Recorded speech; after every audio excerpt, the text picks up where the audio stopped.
오늘 우리 교시 하나님의 말씀 사무엘상 13장 1절에서 23절까지 말씀입니다. 한 절씩 교독하겠습니다. 사울이 왕이 될 때에 40세라 그가 이스라엘을 다스린 지 2년에 이스라엘 사람 3,000명을 택하여 그 중에서 2,000명은 자기와 함께 믹마스와 베델 산에 있게 하고 1,000명은 요나단과 함께 베냐민 기브아에 있게 하고 남은 백성은 각기 장막으로 보내니라. 요나단이 게바에 있는 블레셋 사람의 수비대를 치매 블레셋 사람이 이를 들은지라. 사울이 온 땅에 나팔을 불어 이르되 히브리 사람들은 들으라 하니 온 이스라엘 블레셋 사람들의 수비대를 치는 것과 이스라엘 블레셋 사람들의 미움을 받게 되었다 함을 듣고 그 백성이 길갈로 모여 사울을 따르니 블레셋 사람들이 이스라엘과 싸우려고 모였는데 병거가 3만이요 마병이 6,000명이요 백성은 해변의 모래같이 많더라. 그들이 올라와 벳아웬 동쪽 믹마스에 진침해 이스라엘 사람들이 위급함을 보고 절박하여 골과 수풀과 바위 틈 은밀한 곳과 웅덩이의 수궁에 어떤 히브리 사람들은 요단을 건너 갓과 길르앗 땅으로 가되 사울은 아직 길갈에 있고 그를 따른 모든 백성은 떨더라. 사울은 사무엘이 정한 기한대로 이레 동안을 기다렸으나 사무엘이 길갈로 오지 아니하며 백성이 사울에게서 흩어지는지라. 사울이 이르되 번제와 화목제물을 이리로 가져오라 하여 번제를 드렸더니 번제 드리기를 마치자 사무엘이 온지라. 사무엘이 나가 맞으며 문안하매 사무엘이 이르되 왕이 행하신 것이 무엇이냐 하니 사울이 이르되 백성은 내게서 흩어지고 당신은 정한 날 안에 오지 아니하고 블레셋 사람은 믹마스에 모였음을 내가 보았으므로 이에 내가 이르기를 블레셋 사람들이 나를 치러 길갈로 내려오겠거늘 내가 여호와께 은혜를 간구하지 못하였다 하고 부득이 위하여 번제를 드렸나이다 하니라.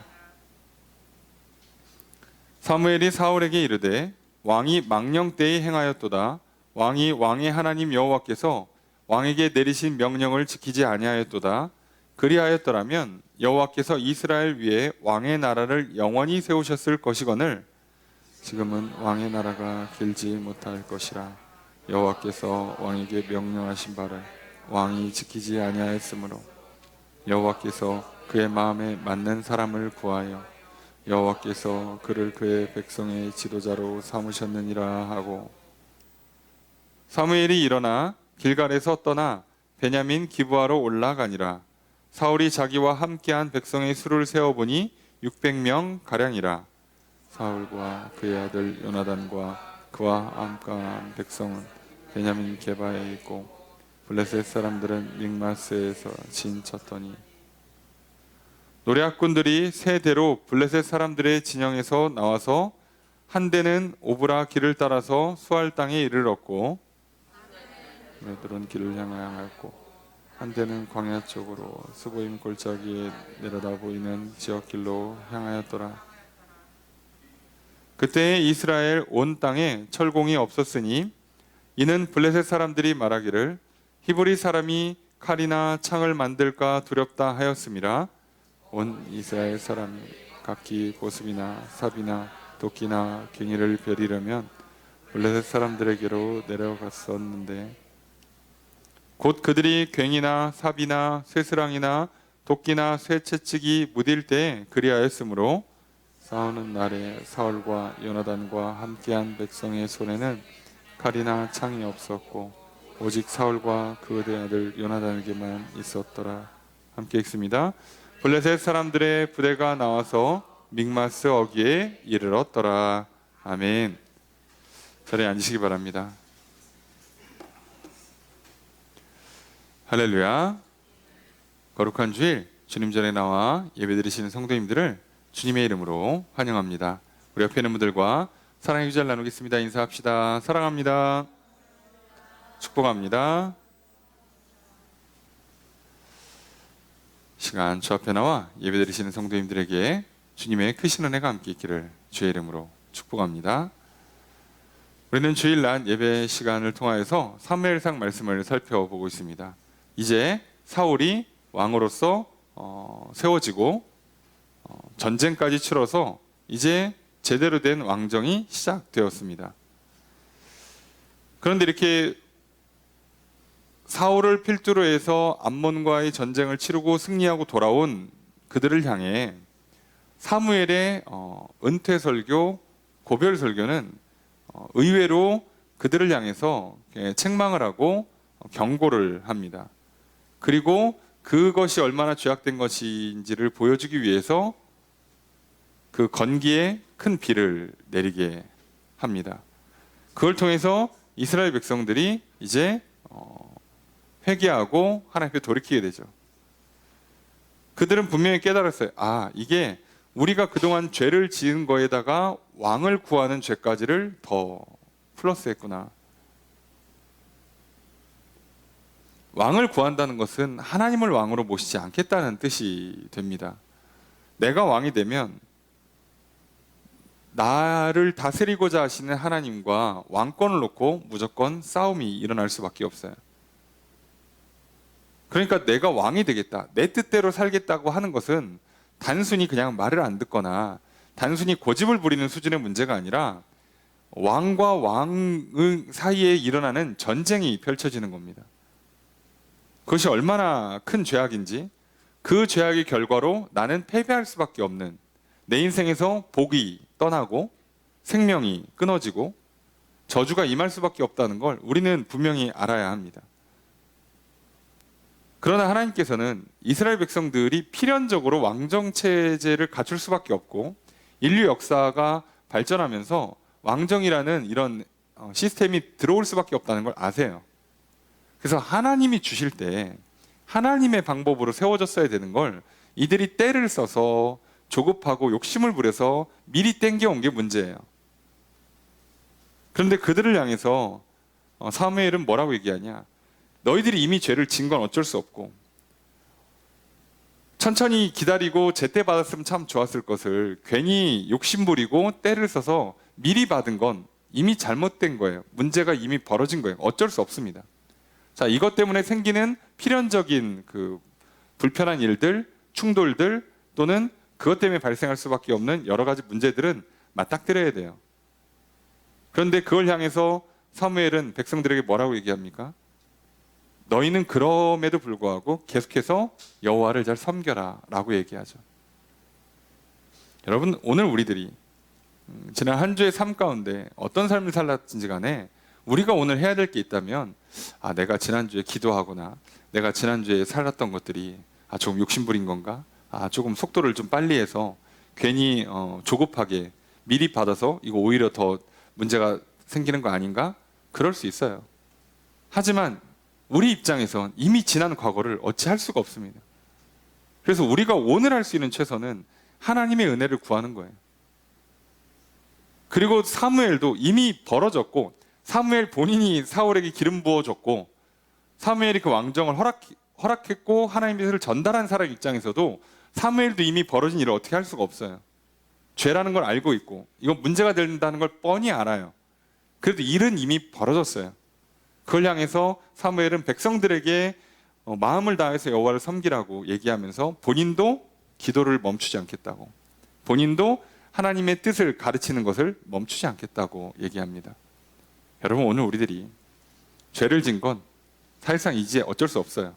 지난날에 내가 공부 열심히 안 하고 운동 열심히 안 하고 인간관계 제대로 못 맺고 생활 습관이 잘못돼 있고 언어 생활이 뭔가 잘못돼 있고 뭔가 내 삶에 잘못된 것들, 욕심부리고 조급하고 심지어 때를 써가지고 부모로부터 사람들로부터 나아가 하나님으로부터 뭔가를 미리 받았다. 다 문제가 될 거예요. 안 된다고는 저는 말씀 못 드리겠어요. 100% 문제가 나올 겁니다. 하지만 그 문제를 앞두고 우리가 할 수 있는 게 솔직히 없어요. 이미 이건 벌어진 일이에요. 그럼 이제 우리가 할 수 있는 건 뭐냐면 하나님을 제대로 섬기는 거예요. 오늘부터, 지금부터. 다른 방법이 없습니다. 지난 날은 이미 끝난 거예요. 돌이킬 수 없어요. 그리고 그걸 위해서 사무엘도 계속해서 기도하는 걸 멈추지 않겠다고, 말씀을 계속 가르쳐 주겠다고 약속하는 것처럼 오늘 그걸 위해서 나를 위해, 내가 다른 사람을 위해 기도하기를, 말씀 전하기를 멈추지 마셔야 돼요.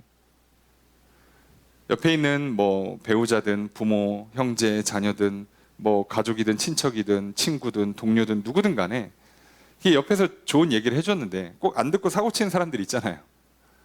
그럼 기분 나쁘잖아요. 내가 그렇게 얘기를 했는데, 신경 써줬는데, 정말 모든 걸 다 세팅해서 막 갖다 줘서 이제 숟가락만 들면 끝나는 거를 그걸 안 들어가지고 일을 망쳤어. 그럼 우린 뭐라 그래? 이 쌤통이다. 너 다시 내가 너 도와주나 봐라. 자, 그러면 안 돼요. 그리스도인들은 어떻게 하는 거라고요? 이미 그렇게 해서 문제가 된 건 할 수 없는 거예요. 그 사람이 하나님 말씀을 안 듣고 내가 도와주는 손길을 거절하고 결국은 문제를 야기했어요. 어떡합니까? 할 수 없죠. 또 기도해주고 또 다시 말씀을 전해주는 것밖에 할 수 있는 게 없어요. 그게 우리의 삶입니다. 여러분, 우리가 지난 한 주를 사는 삶에 뒤돌아봤더니 죄에다 죄를 더하는, 죄만 그냥 쌓아 올렸던 한 주의 삶의 모습이었던 것처럼 보이셨습니까? 그렇다면 이제 어찌할 수 없어요. 그럼에도 불구하고 오늘 이 자리에 나와서 하나님을 예배하는 것은 참으로 잘하시는 겁니다. 그게 지난 날에 내가 했던 죄와 실수들, 반복되는 나쁜 습관들을 해결할 수 있는 가장 좋은 길이에요.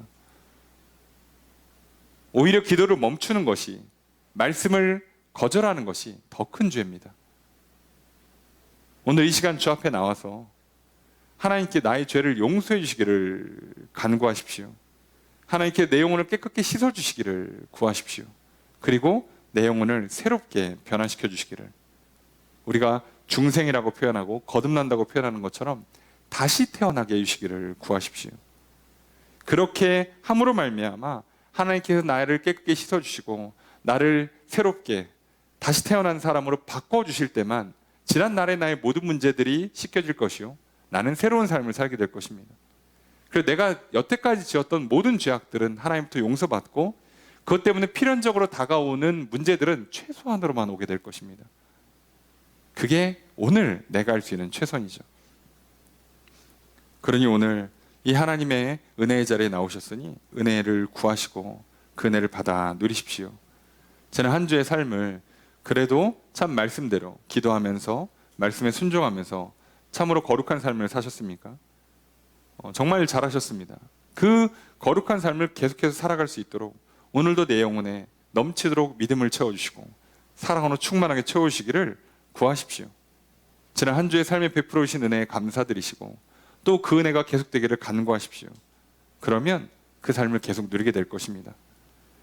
오늘 우리가 예배를 드린다는 것은 항상 두 가지 측면을 갖고 있어요. 은혜를 간구하는 것과 은혜에 감사하는 것. 기왕이면 둘 다 하시는 게 제일 좋지 않겠습니까?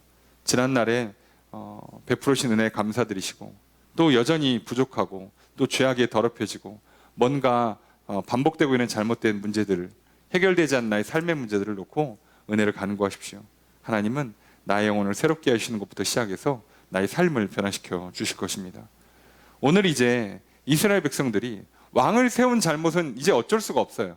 이제 왕이 세워졌기 때문에 이제 왕을 세워서 이스라엘은 뭔가 하나님의 통치를, 왕이라는 그 대리자를 통해서 이제 나라에서 실현되는 이 방식을 구현해야 돼요. 이제 이걸 잘하는 수밖에 없습니다.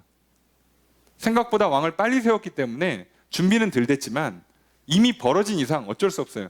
사울이 제대로 일을 해주고 백성들이 제대로 따라가서 하나님께서 원하시는 이스라엘 나라, 하나님 나라, 거룩한 백성, 제사장 나라가 세워져야 돼요. 자, 그랬으면 참 좋겠는데 시작부터 뭔가 좀 잘 안 되고 있어요.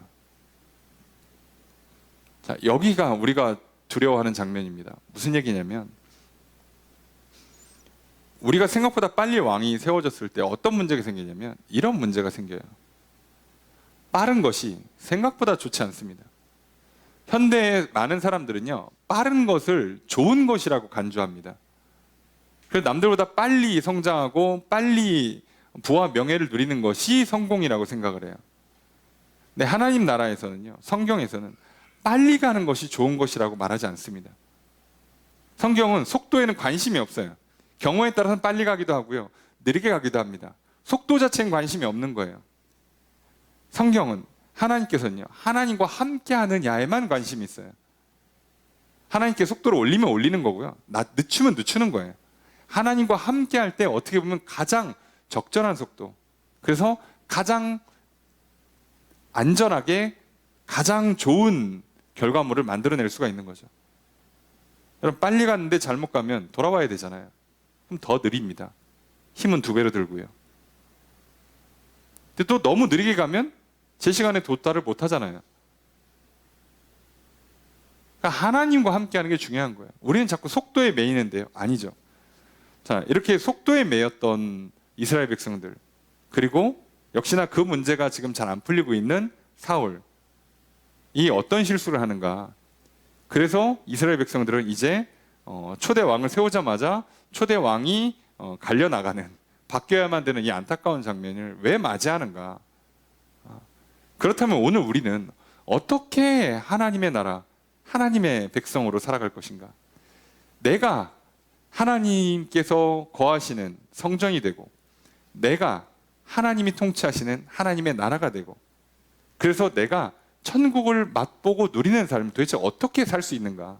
나아가서 나를 통해서 내 인생이, 나를 통해서 나의 가정이, 일터가, 교회 공동체가 어떻게 하나님의 나라, 어떻게 천국 같은 공동체로 만들어질 수 있는가.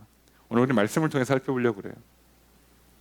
과연 하나님이 다스린 나라가 어떻게 이루어지고, 어떻게 하면 이걸 정확히 반대로 가서 무너지는가. 지금 이것은 믿지 않은 자들에게 해당하는 것이 아니라 그리스도인들에게 해당하는, 이스라엘 백성들에게 해당하는 내용이에요. 오늘 저와 여러분에게 해당되는 말씀입니다. 오늘 말씀을 통해서 과연 하나님께서 세우고자 했던 나라와 그 나라가 무너지게 되는 그 시작이 어떻게 이루어지는가, 말씀을 통해 좀 살펴보려고 합니다. 먼저 1절 말씀 다시 한번 읽도록 하겠습니다. 시작.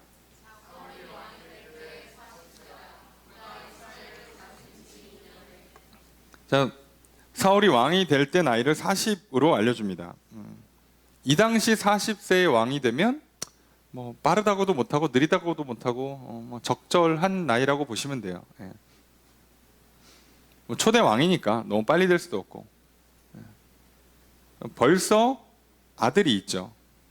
오늘 본문을 읽어보셔도 대충 아시겠지만 벌써 아들이 있고, 그 아들이 전장에 나갈 만큼의 성인이에요. 그렇죠. 왜요? 이 당시에는요, 10대 후반, 20대 초반이면 결혼을 해요. 그러니까 지금 요나단은 대략 그 아들의 나이가 10대 한 못해도 후반 됐을 거라고 보는 거죠. 그러니까 왕으로서는 엄청 빠른 건 아니에요. 그렇다고 또 엄청 느리냐? 그렇진 않죠. 그러니까 왕이 된 해의 나이를 알려주는 건 뭐 그냥 뭐 그렇다 치고, 이스라엘의 사울이 왕이 될 때 나이가 40이라고 되어 있는데요. 정확하게는 이게 지금 40이라는 건 원문에 있지는 않습니다. 그래서 사울이 왕이 되던 해다라고 그냥 번역하는 게 맞아요. 그래서 그냥 사울이 왕이 되던 해에 해 다스린 지 2년이 되던, 그러니까 이게 다스리기 시작했는데 왜 2년이냐? 그러면 우리도 알잖아요.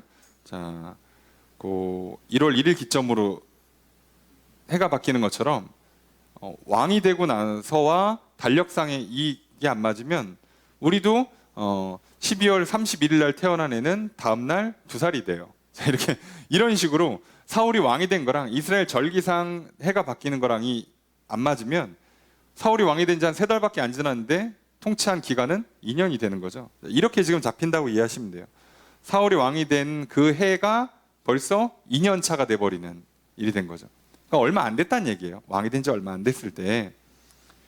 2절에 보니까 사울이 어떻게 하냐? 군대를 모집합니다. 상설 군대를 모집하겠죠. 이제 왕이 됐으니까. 그래서 항상 자기도 경호하고 이스라엘의 경계에 있는 접경 지역에는 군인들도 파견을 해놔야죠. 그래서 뽑은 숫자가 3,000명이에요. 2,000명은 자기가 직접 다 그 휘하에 두고 1,000명은 요나단한테 줘서 국경 지역을 수비하게 합니다. 자, 그리고 나머지 백성들은 상설 군인이 아니니까 전쟁 때만 소집을 할 거니까 돌려보냈어요. 자, 그런데 어떤 문제가 생기냐? 3절 읽도록 하겠습니다. 시작.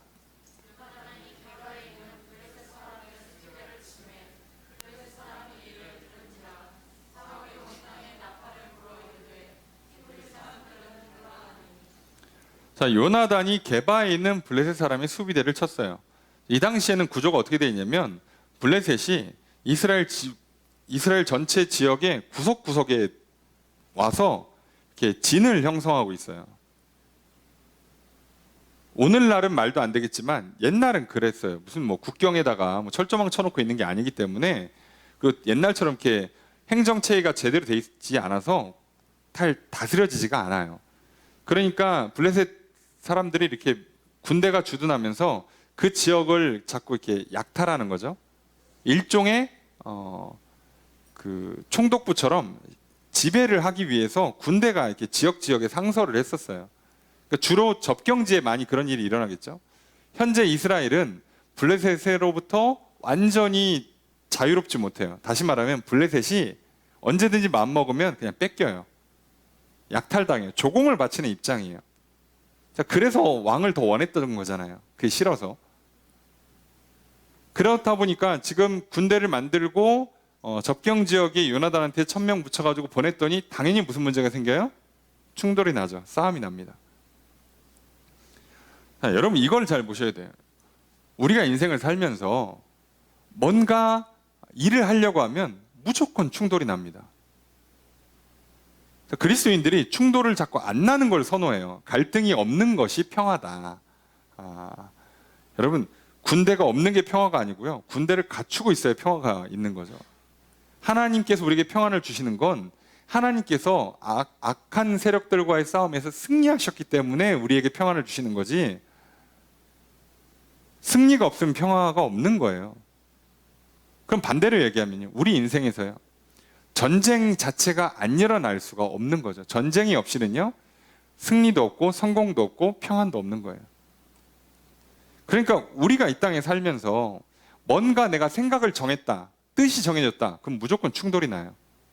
다른 생각과 내적 갈등을 하든가 다른 사람과 의견 충돌이 나든가 무조건 내 생각이 세워지는 순간부터 충돌은 나는 거예요. 당연한 겁니다. 그럼 생각을 안 하고 살 거예요? 그럴 수는 없잖아요. 무조건 남의 생각에 맞춰줘야 됩니까? 그럴 수도 없죠. 충돌이 나는 게 정상이에요. 자, 그러면 생각만 그래요? 내가 의지를 가지고 일을 추진해, 감정을 표현해, 무조건 충돌 납니다. 그럼 내가 사람이 생각을 갖고 뜻을 정해서 내가 어떤 좋아서 또 나의 어떤 감정을 표출하면서 살면 무조건 충돌이 난다. 그 얘기는 무슨 얘기예요? 사람이 사람답게 살면 무조건 부딪혀요. 인간은 인생 살면서 무조건 부딪혀요. 안 부딪힌다는 생각 자체를 하시면 안 돼요. 요즘 많은 사람들이, 현대인들이 뭐 관계 피로?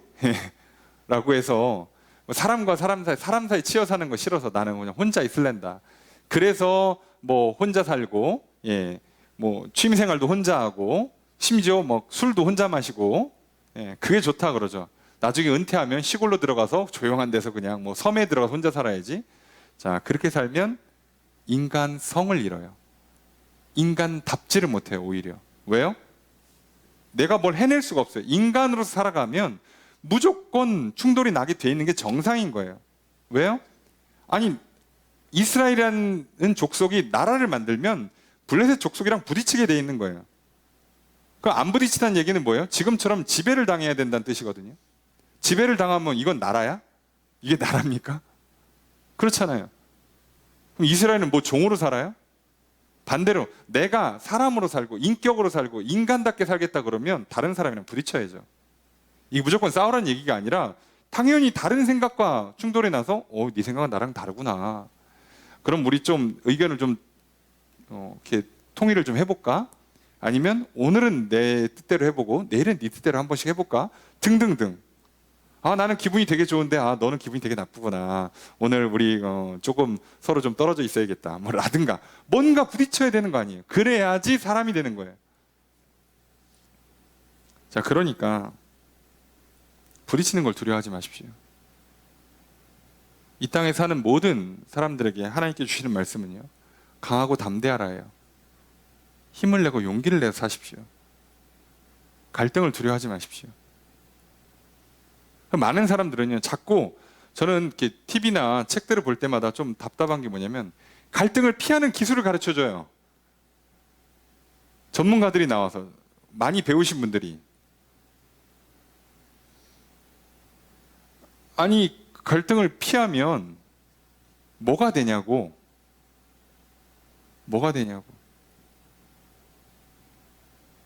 여러분, 오늘 대한민국이요, 주변에 있는 뭐 중국, 북한, 러시아, 일본, 바다 건너 미국 갈등을 피하면 우리는요, 나라 금방 없어집니다.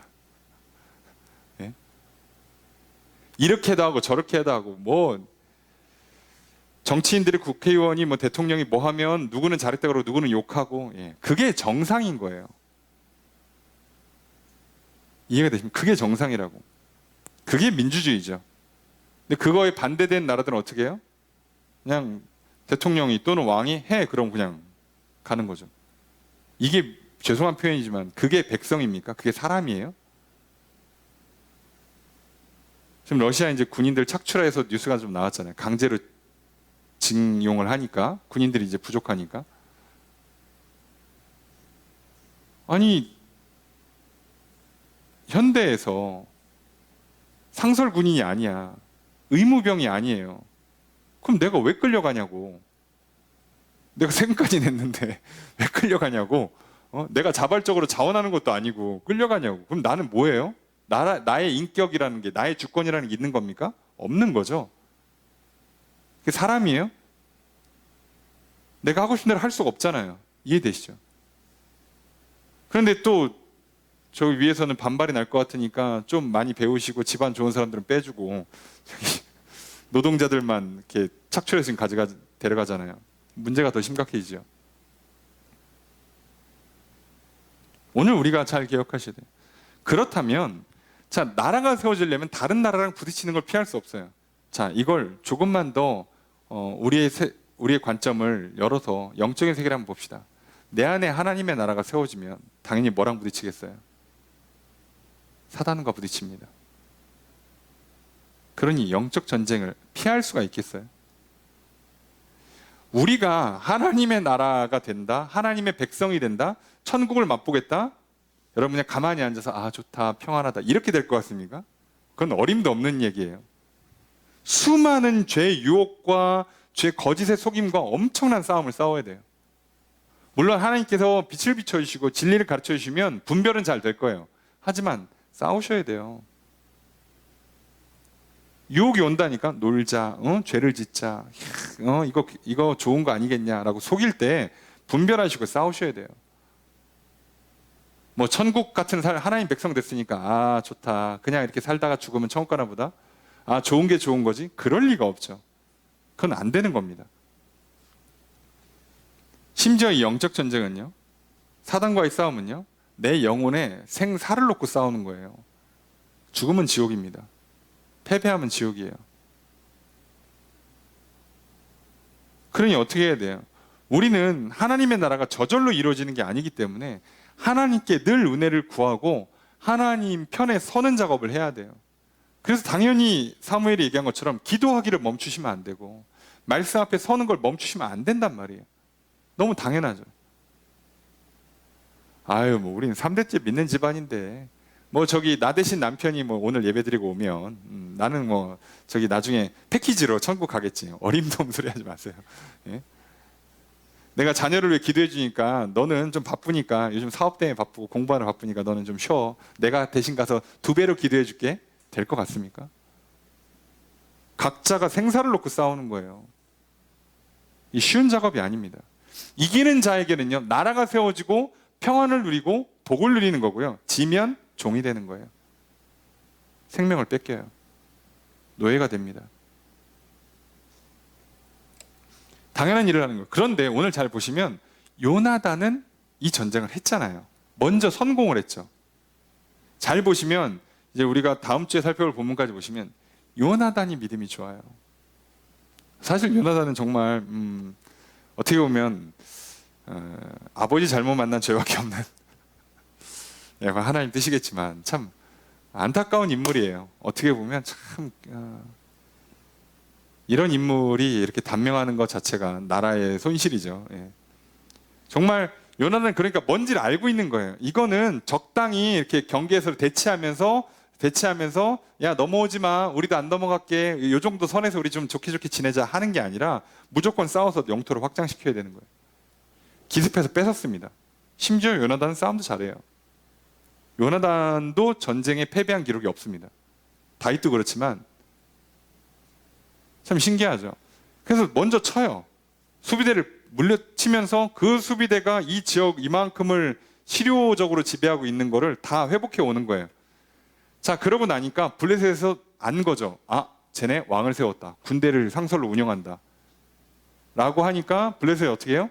초장에 잡아야 돼. 그래서 블레셋도 군대를 모집해서 한번 전쟁을 하려고 다 모집을 합니다. 자, 그거를 본 사울왕은 어떻게 해야 돼요? 전쟁을 해야죠.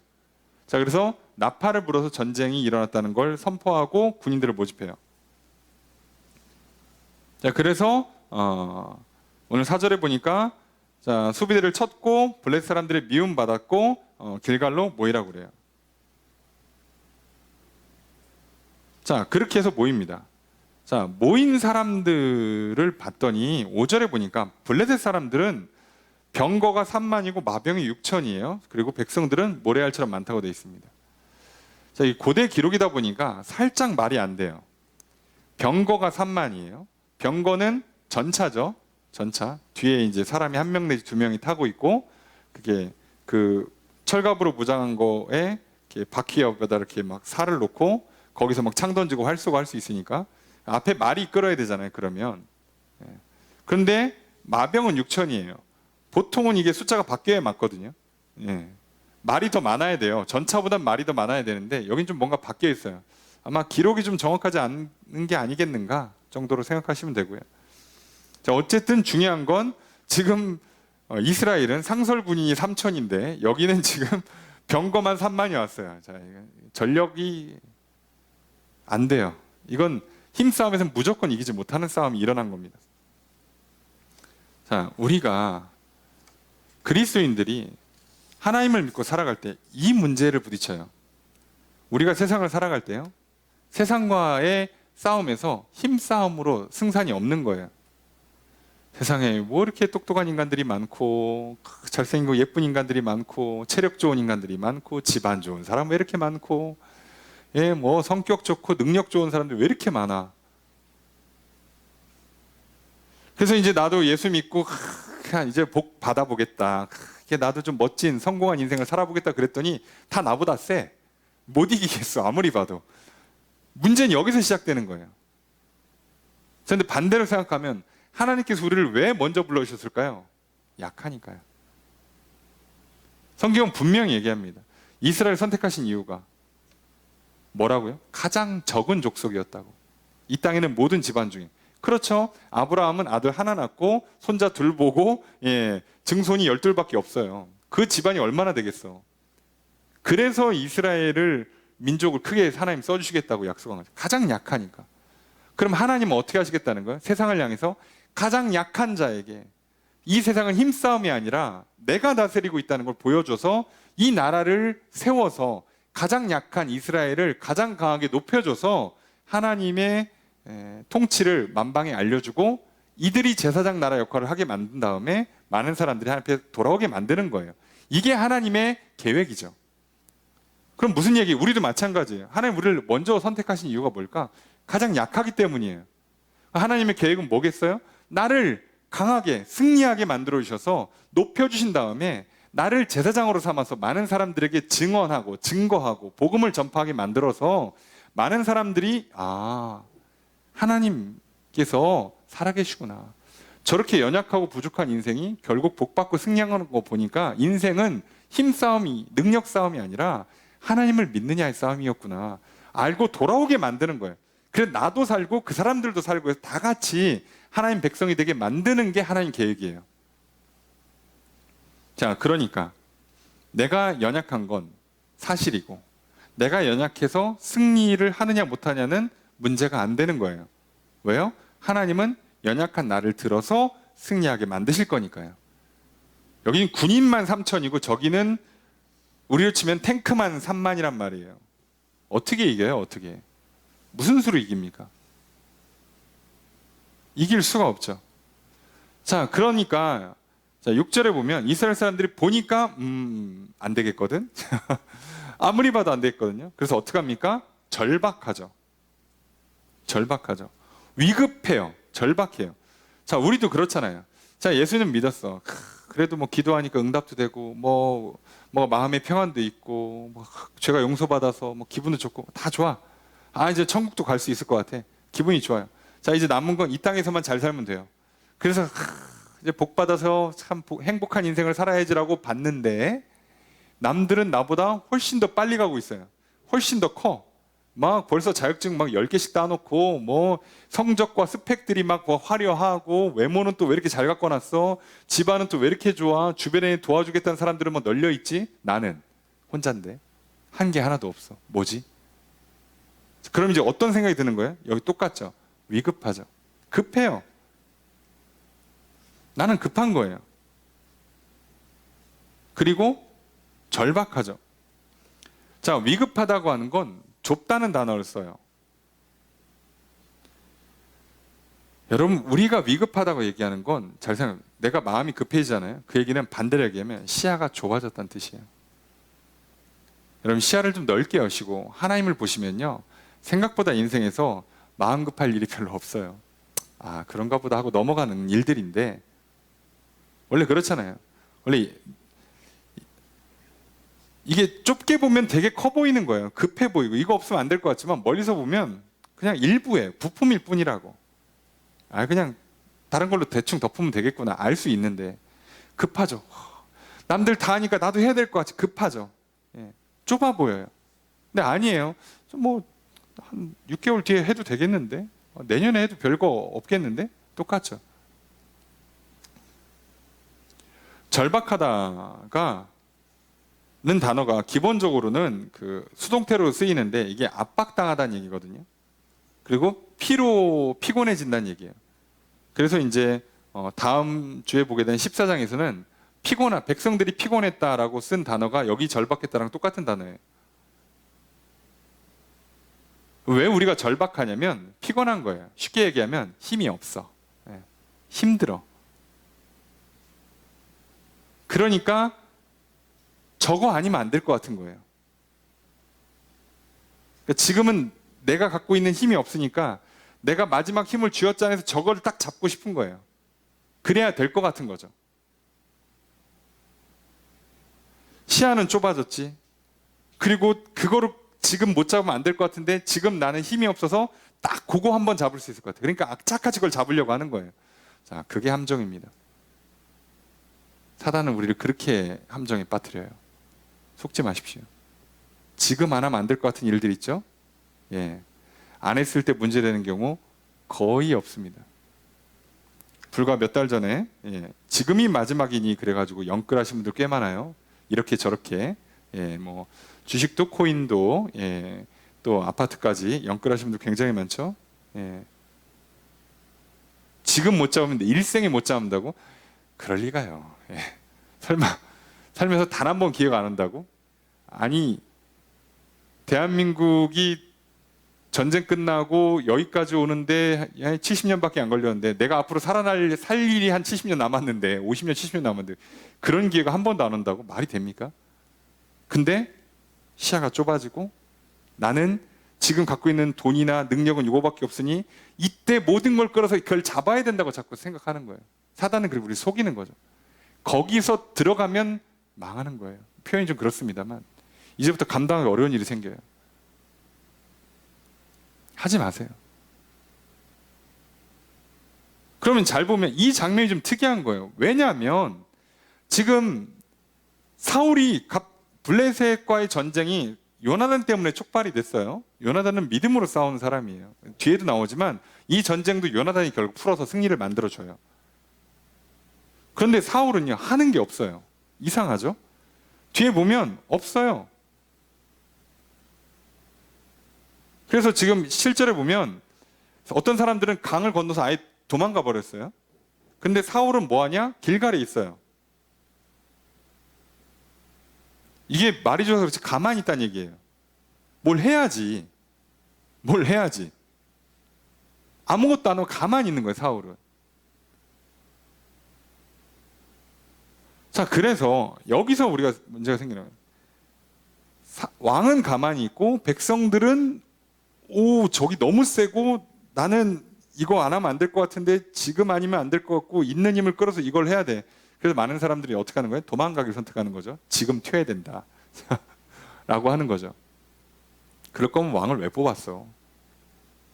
전쟁에서 도망갈 거였으면. 자, 그런데요, 이 장면이요, 뭔가 여러분들 이상하다고 느끼셔야 돼요. 왜냐하면 첫 번째 암몬과의 전쟁을 할 때 사울이 어떻게 했어요? 성령의 감동을 받고 화가 나가지고 전쟁에 참여하지 않는 백성들은 다 찢어 죽이겠다고 막 소를 잡고 사람들 모아다가 막 기도하고 예배드린 다음에 달려가서 그냥 이겼잖아요. 그런 장면이 안 나오고 있죠. 뭐 좀 전쟁이 이상하죠. 뭔가 좀 이상하지 않습니까? 그러니까 지금 성령도 등장하지 않고 하나님도 등장하지 않고 그냥 가만히 있는 사울과 두려워 떨고 있는 백성만 나와요. 뭐 하고 있는 거지? 자, 왜 이랬을까요? 이들은요, 지금 하나님을 의지하지 않아요. 가장 우려했던 문제가 생긴 거예요. 왕을 세우고 나니까 더 이상 하나님을 의지하지 않는 거예요. 내 생각이 들어오니까 더 이상 하나님의 말씀을 집어넣지 않는 거예요. 내 뜻이 정해지니까 하겠다고 결단을 끝내놓으니까 다시 하나님 앞에 검증받는 일을 하지를 않는 거예요. 그런 문제가 생긴 거죠. 전쟁을 놓고 처음부터 하나님께 물어봤어야지. 전쟁을 시작해놓고도 묻질 않아요. 그래놓고 더 심각한 문제는 여기서 시작되는 거죠. 8절 함께 읽습니다. 시작.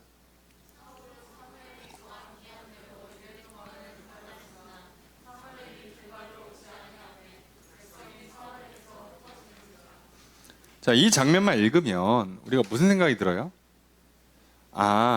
그 사무엘이 늦게 와가지고 늦게 오는 바람에 사울이 결국은 이 믿음의 싸움에서 졌구나.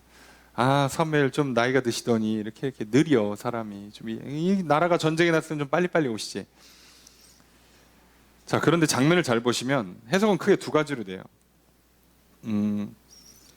사무엘은 항상 사울한테 뭔가 일이 벌어지면 약속한 기한을 7일로 잡았어요. 일주일로. 그죠? 근데 그 일주일을 잡는 이유는 뭐예요? 준비시키는 거예요. 맨 처음에 사울한테 기름 부은 다음에 길갈로 내려가 있으라고 할 때 그때도 뭐라고 그랬어요? 준비하고 있으라고 그랬어요. 그 일주일이라는 시간은요, 사무엘이 오는 기간도 포함되지만 사울 입장에서는 준비하는 기간이란 말이에요. 그러니까 일주일간 준비하면서 하나님 기다려라 라고 한 거예요. 그랬는데 무슨 문제가 생긴 거죠? 지금 기한대로 이래 동안을 기다렸는데 안 왔다고 돼 있어요. 자, 이 번역이요,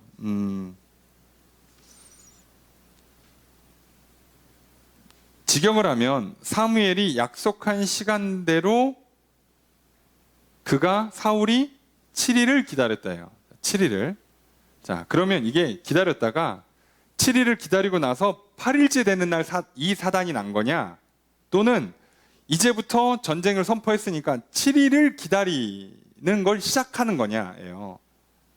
7일을 기다렸다가 7일 기다리는 게 끝난 건지 7일 기다리는 걸 시작하는 건지가 명확하지가 않아요. 자, 그러면 둘 다 무슨 문제가 생기냐면 7일을 기다렸는데 안 온 거면 사울은 하루 늦은 겁니다. 하루. 사무엘은 하루 늦은 거예요. 하루. 만약에 7일 기다리는 걸 시작했는데 이 사건이 났으면 사울은 일주일도 안 기다린 거예요. 일주일도 안 기다려. 사무엘은 기간 내에 온 게 맞고요. 그리고 사울은 일주일 안 기다렸어요. 그런데 장면을 보면 아무리 봐도 일주일을 안에 사무엘이 도착한 게 맞습니다. 다시 얘기하면 사울은 지금 일주일도 못 기다렸어요. 근데 그냥 우리가 어렵게 해석하지 말고 성경 읽는 걸 한글 번역으로만 읽어도 하루를 더 못 기다린 거예요. 하루를. 여러분, 우리 인생에 걸렸어요. 이 싸움 지면 인생이 날아가요. 하루도 못 기다릴까? 기도하는데, 기다리는데 한 달 못 할까요? 1년을 못 해요? 100년짜리 인생을 사는데 우리 그거 못 합니까? 우리 그거 못 해요. 그래서 문제가 생겨요. 못 기다리는 데가 문제가 아니라 기다리지를 못하면서 하는 일이 뭐냐. 아까도 얘기했잖아요. 시야가 좁아지고, 그죠? 힘은 없으니까 이걸 어떻게든 마지막 있는 힘을 쥐어짜서 잡아야 돼요. 지금 사람들은, 백성들은 자꾸 사울에게서 떠나가요. 군인들은 자꾸 이탈을 해요. 시간은 자꾸 흘러가요. 그럼 사울은 무슨 생각이 드는 거예요? 더 백성들이 이탈하기 전에 예배를 드려서 하나님께서 우리와 함께 하신다, 승리한다는 퍼포먼스를 보여줘야 되는 거예요. 이 전쟁은 이미 하기로 결정을 했어요. 사울은. 여러분, 지금 하나님께 묻는 게 아니에요. 전쟁하기로 결정을 끝난 거예요. 그래서 이런 현상이 일어나는 겁니다. 할까 말까를 물어보는 거면 군인들이 이탈하든 무슨 상관이에요? 하겠다 그러면 그때 다시 모으면 되잖아요. 이해가 되시죠? 아니, 결정이 안 난 거야. 전쟁이 결정이 안 나. 어차피 계속 국경지대에서 충돌은 날 거예요. 저쪽에서 군대를 모집했어. 근데 이번에 우리가 전쟁을 어떻게 할 건지, 할지 말지, 만약에 하나님께서 야, 이번에는 좀 조금 갖다 바치고 넘어가, 이러면 전쟁 안 하는 거잖아. 상관이 없지 않겠습니까? 그러면 굳이 백성들이 이탈하든 말든 무슨 상관이에요? 그러니까 하나님의 뜻을 알고 나서 그때 해도 상관이 없어요. 근데 사울은 지금 전쟁을 하겠다고 결단을 내린 거예요. 결정이 끝났어. 왕이니까. 누구 말도 안 들어요.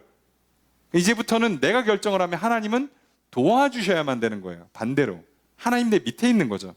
내가 결정 끝냈고, 는 내가 하겠다고 마음 먹었고, 이게 좋아. 하나님은 그냥 도와주시는 분이에요. 도와주시는 분이고, 그 도움을 해줘야 되는 역할을 하는 사무엘이 안 와. 아, 이분이 왜 안 오시지? 에휴, 늦나 보다. 그럼 그냥 내가 하지. 이렇게 된 겁니다. 사무엘도 필요 없어요. 자, 그런데 더 심각한 문제는 왕은 제사를 집례할 수가 없습니다. 그죠? 이건 레위 지파, 제사장들, 사사들만 할 수 있어요. 이거 자기가 합니다.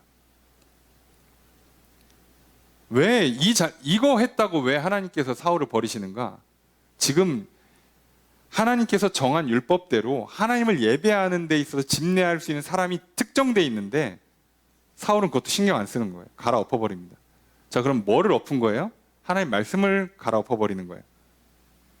근데 사울이 예배를 드린 이유가 뭐라고요? 하나님 은혜를 구하려고요. 그런데 하나님 은혜를 구하겠다고 무슨 짓을 한 거예요? 하나님이 하지 말라는 걸 하고 있어요. 이게 무슨 짓인가 싶은데 사울이 그러고 있다고요. 그런데 우리가 잘 뒤돌아보면 나도 그러고 있죠. 하나님께 은혜를 구하고 하나님께 복을 받고 싶은데 하나님 하지 말라는 걸 하고 있어요. 우상숭배 하지 마라.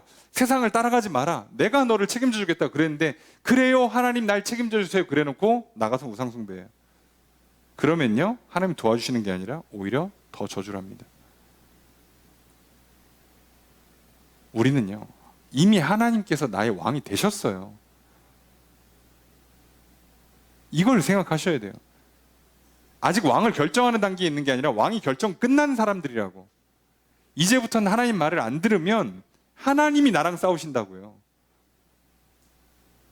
그럼 내가 내 진로를 놓고, 그죠? 뭘 사냐 마냐, 집을 마련하냐, 인생에서 진로를 놓고 대학을 가고 취업을 하고 결혼을 하고 등등등을 놓고 결정할 때 하나님의 뜻을 따를까 세상 방식을 따를까를 놓고 싸우는 게 아니라 우리는 이미 하나님 백성이 됐기 때문에요, 하나님의 뜻을 안 따르는과 동시에 무조건 하나님이랑 먼저 싸워야 돼요. 사울은요 지금 그 짓을 한 거예요. 그래서 하나님이 뭐라고요? 버려버립니다. 그런 왕은 내가 필요하지 않다. 그 내용이 뒤에 나오는 거예요. 그래서 자기가 혼자 번제 다 드리고 번제를 끝나자마자 사무엘이 와. 희한하죠? 왜 꼭 이렇게 오는지. 아무리 나쁘게 봐도 하루 더 늦게 온 거고요. 그리고 제대로 해석하면 기한 내에 왔는데 일주일도 못 기다리고 급하게 일을 처리한 거예요. 그리고 사무엘도 급하게 왔는데 벌써 제사가 끝났어요. 자, 물어봅니다. 이거 왜 이렇게 한 거냐? 왕이 뭘 한 거냐라고 그랬더니, 자, 사울이 뭐라고 그래요? 이 질문을 듣고 정신을 차리고 죄송합니다라고 했어야 되는데, 제가 믿음이 없었습니다. 용서해 주십시오. 나를 위해서 다시 하나님께 제사를 드려서 내 죄를 용서해 주시고 이 전쟁을 위해서 하나님께 복을 구해 주십시오라고 했어야 되는데, 뭐라고 하냐면, 백성은 흩어지고 당신은 안 오고 블레셋은 저렇게 전쟁하겠다고 모여 있고, 그래서 뭐라고요? 부득이하게 번제를 드렸대요. 부득이하게. 내가 여호와께 은혜를 간구하려고 부득이 죄를 졌대. 이게 말이 돼요? 하나님께 복을 받으려고 부득이 죄를 졌대. 말이 안 되죠. 근데 여러분, 잘못하면 그리스도인들이 이런 실수합니다. 성경에 없는 거, 하지 말라는 걸 대놓고 하면서 어쩔 수 없었다는 핑계를 해요. 말이 돼요? 여러분, 어쩔 수 없는 건 없어요. 내가 한 거예요. 여기 누가 시켰습니까? 왕인데? 여러분, 우린 다 왕이에요. 하나님께서 왕으로 세워주는 인생들입니다. 여러분의 생각, 여러분의 마음, 여러분의 거예요. 누구도 강제하지 못합니다. 내가 다 결정하고 있잖아요. 근데 뭘 어쩔 수가 없어. 내가 했지. 어쩔 수 없는 일이 어디 있어요? 우린 다 내가 하는 거예요. 남이 강요한 거 하나도 없어요. 다 내가 했어요. 근데 지금 사울은 변명합니다. 저는 그래서 참 이게 오늘날 많은 사람들이 너무 똑똑해지면서 안타까운 장면이 이거예요. 왜 자꾸 어쩔 수 없었다 얘기하냐고. 집안 환경이 이러니까, 가정 상황이 이러니까, 성장 배경이 이러니까, 내가 성별이 이렇고, 뭐 교육 상황이 이렇고, 건강 상태 이러니까 어쩔 수 없었다고? 아니요. 부득불 그랬다고? 아니라니까요. 나는 죄를 지을 수밖에 없어요. 어려서 상처를 많이 받아갖고, 애정 결핍이라 트라우마가 있어서 저는 이런 거 죄를 질 수밖에 없어요. 저는 이거 어쩔 수 없는 거예요. 저는 남자라, 저는 여자라, 저는 가장이라서, 저는 뭐 집안에 뭐 장남이라서 어쩔 수 없었어요. 아니요, 내가 한 거예요. 그리고 그건 하나님 앞에 100% 책임지셔야 돼요. 왕이라니까. 하나님을 제대로 왕으로 모셔서 하나님의 대리인으로 서는 왕으로 살아서 제대로 된 하나님 나라 천국을 누리며 살 건지, 아니면 내 나라 세워서 하나님과 싸우며 살 건지를 결정하는 거예요. 착각하시면 안 돼요. 뭐가 어쩔 수 없어. 남들 다 하니까 어쩔 수 없이 저도 했어요. 아니, 세상이 그런 걸 어떡합니까? 어쩔 수 없었어요. 아니, 마음이 그런 걸 어떻게 해? 너무 하고 싶은데 참을 수가 없어. 예. 말이 됩니까? 너무 먹고 싶은데 어떻게 다이어트를 합니까? 병원 가서 의사 선생님이 그럴 거예요. 의사 선생님이 먹지 말라고 그랬는데, 큰일 난다고 그랬는데, 그거를 친구들이 한번 가서 먹자는데 내가 어떻게 사회생활 하는데 그걸 어떻게 거절합니까? 의사가 뭐라고 그랬어요? 다음부터 오지 마세요. 예. 다른 병원 가세요. 그러겠죠. 전 당신 못 고칩니다. 여러분, 세상의 의사도 선생님들도 그거 허락 안 할 거예요. 하나님이 허락하시겠습니까? 자, 그래서 버림받는 거예요. 여러분, 한 번 죄졌다고 막 하나님 독하게, 너 실수 하나만 해, 앞으로 너 내 말 하나만 안 들으면 넌 그냥 아웃이야, 이렇게 하시는 게 아니라요. 이건 진짜 대놓고 싸운 거예요. 하나님과. 이게 얼마나 심각한 죄인지 보셔야 돼요. 그리고 사실은 경고를 한번 날리고, 그래서 하나님께서 왕의 나라를 영원히 세우지 않고 끊어버리겠다고 경고를 하죠.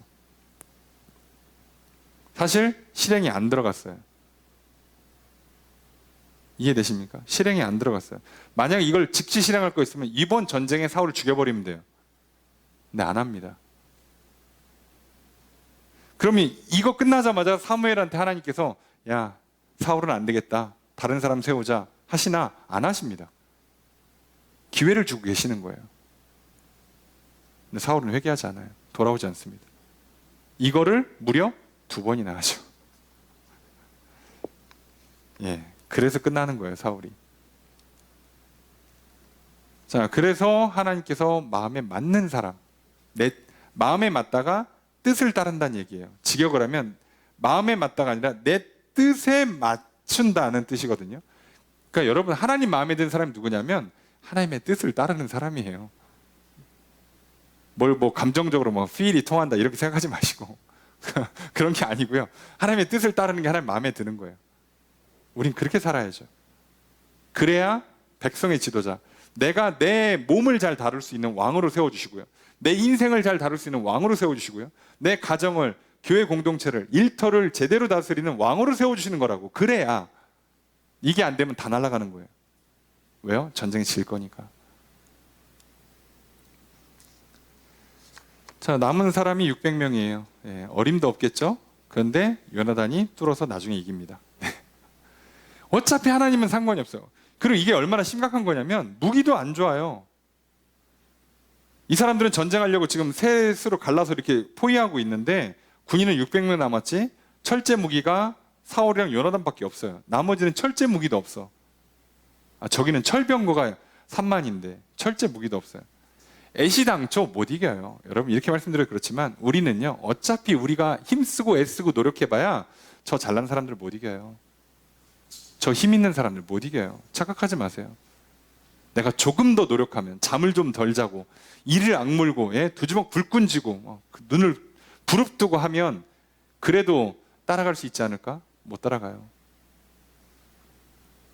그거 따라가다가 가랭이 찢어집니다. 못 따라갑니다. 무슨 수로 이겨요? 여러분이 상식적으로 이걸 어떻게 이겨요? 600명이 철제 무기도 없는데 철병거 3만을 어떻게 이기냐고. 못 이겨요. 그런데 이걸 누가 이깁니까? 우리가 다음 주에 보겠습니다. 요나단이 단신으로 들어가서 이깁니다.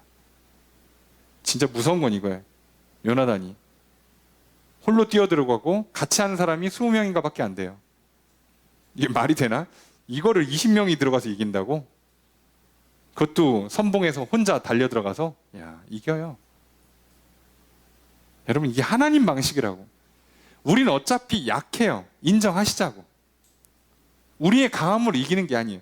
하나님과 함께 할 때 이기는 거예요. 하나님 그런 인생을 만들어 주겠다는 거잖아. 그러니까 약한 거 보지 마시라고요. 괜히 시야가 좁아져서 두려워서 급해서 실수하지 마시라고요. 믿음의 눈을 여십시오. 하나님께서 우리와 함께 하십니다. 하나님이 다스리신 나라에 하나님 세우신 왕으로 살면 이깁니다. 그 승리할 때 우리는 평안을 누리고 복을 누리고 그 전쟁에 이긴 자만 누릴 수 있는 엄청난 풍요를, 번성을 누리게 될 겁니다. 하나님 우리에게 그렇게 살라고 우리를 왕으로 세워주세요. 여러분, 그러니 잊지 마십시오. 오늘 우리는 하나님이 왕이 되시는 나라에서 하나님이 세우시는 왕으로 사는 인생이 되는 겁니다. 그래서 내 인생이, 나아가 가정과 교회가 나를 통해서 굳건히 서게 될 것입니다. 여러분, 그렇게 살라고 하십니다. 절대 급하고 조급해하지 마시고 두려워 떨지도 마십시오. 속지 마십시오. 내 힘으로 하려고, 살아보겠다고, 승리해보겠다고, 은혜를 구해보겠다고 오히려 죄를 짓는 어리석음을 범하지 마십시오. 하나님의 뜻을 따라 하나님의 마음에 합한 자가 될 때 왕의 나라, 나의 인생이, 나의 가정과 교회가 영원히 든든히 서게 될 것입니다. 여러분, 이제 하나님을 제대로 왕으로 섬겨서 하나님께서 세우신 왕으로 살아서 여러분의 몸이, 여러분의 인생이, 여러분을 통해서 가정과 교회가 영원히 든든히 세워져가는 놀라운 승리의 복을 누리는 그런 한 주의 삶을 시작하십시오. 하나님께서 그 승리를 허락하시고자 하십니다. 그 승리를 받아 누리며 살아가시는 복된 한 주가 되시기를 주의 이름으로 축복합니다. 하나님의 나라에서 왕으로 살아가시는 존귀한 인생, 그렇게 살아가시는 우리 일생 되기를 다시 한번 주의 이름으로 축복합니다.